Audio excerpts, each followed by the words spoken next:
মাবুদের তরে শুকরিয়া, তিনি জাতির বুকের উপর থেকে একটা জগদ্দল ভারী পাথর সরিয়ে দিয়েছেন।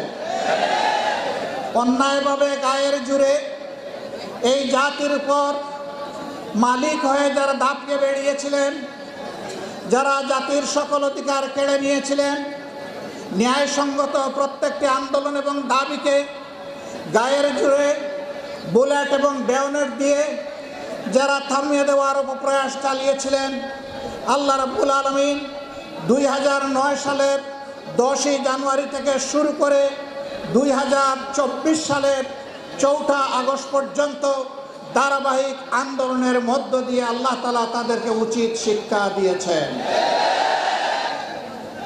এখানে আমাদের কোনো হাত ছিল না,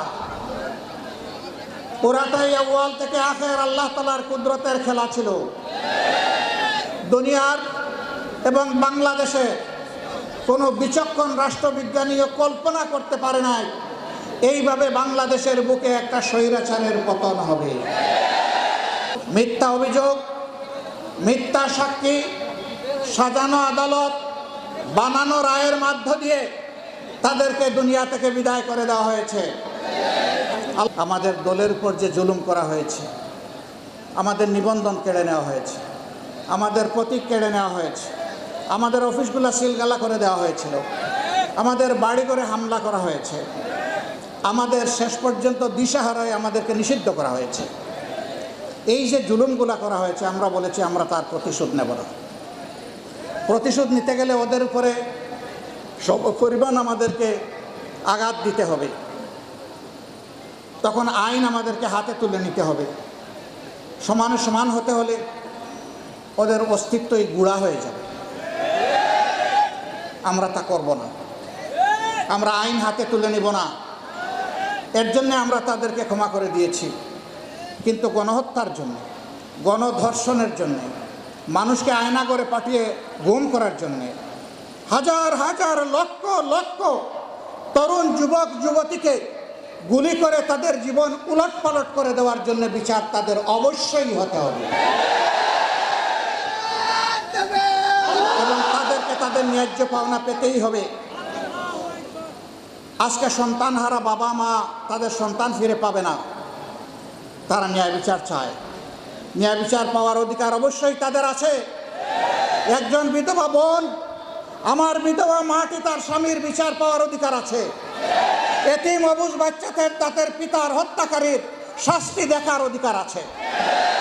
সাংবাদিক বন্ধুরা আমাদেরকে প্রশ্ন করেন, এই আন্দোলনে আপনাদের দলের কতজন শহীদ হয়েছে?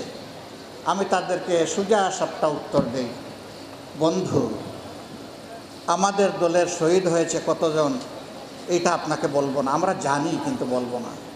কেন বলবো না? জিজ্ঞেস করে কেন বলবেন না? বলি যে এই কারণেই বলবো না, শহীদরা কোনো দলের সম্পত্তি হতে পারে না। এরা জাতির সম্পদ, এরা জাতীয় বীর। ওই জায়গাটা আমরা ঠিক রাখতে চাই বলেই কতজন শহীদ হয়েছে সে কথা আমরা বলবো না। যারাই শহীদ হয়েছে, এই শহীদ আমার, এই শহীদ আপনার, এই শহীদ সমস্ত জাতির।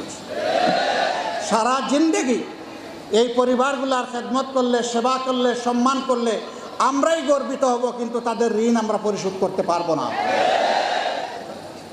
আমরা বর্তমান সরকারের কাছে দাবি জানিয়েছি, প্রত্যেকটি পরিবারকে সম্মানজনকভাবে বাঁচার জন্যে পর্যাপ্ত সহযোগিতা দিতে হবে সকল দিক থেকে।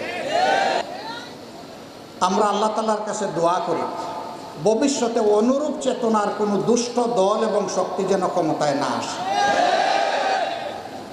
বারবার যেন আমাদের যুবক তরুণদেরকে রক্ত দিতে না হয়, জীবন দিতে না হয়, অধিকার আদায়ের জন্য তাদেরকে এইভাবে মরতে না হয়। এই লড়াইটা হোক শেষ লড়াই, 24-এর লড়াই হোক এই বাংলাদেশের কপাল, মানুষের কপাল কিসমত চিরদিনের জন্য বদলানোর লড়াই। শিক্ষা কমিশন গঠন করা হয়েছে। এই দেশের শতকরা 99% মানুষ নাস্তিক, তাই না? কি তাহলে কি? আস্তিক। আস্তিক আস্তে করে বলতেছেন, এখন আর কারে ভয় পান আবার? এদেশের মানুষ কি নাস্তিক? আস্তিক। আস্তিক। তাহলে আস্তিকদের প্রতিনিধিত্ব সেই শিক্ষা কমিশনের নেই কেন? সেখানে কেন চিহ্নিত কিছু লোককে বসানো হয়েছে যারা এদেশের সংখ্যাগরিষ্ঠ মানুষ, সাধারণ মানুষের কোনো চেতনাই বুঝতে পারে না, এদেরকে কেন এখানে দেওয়া হলো? আমরা চাই তাদেরকে এখান থেকে সাফ করে দেওয়া হোক। তারা তাদের যে ময়দানে ছিল ওখানে গিয়ে কাজ করুক, আমাদের আপত্তি নেই। তাদের সৌদা তারা বিক্রি করতে থাকুক, জনগণ তাদের প্রোডাক্ট কিনলে আমাদের কোনো আপত্তি নাই, কিন্তু জাতির গাড়ে তাদেরকে বসতে দেওয়া যাবে না।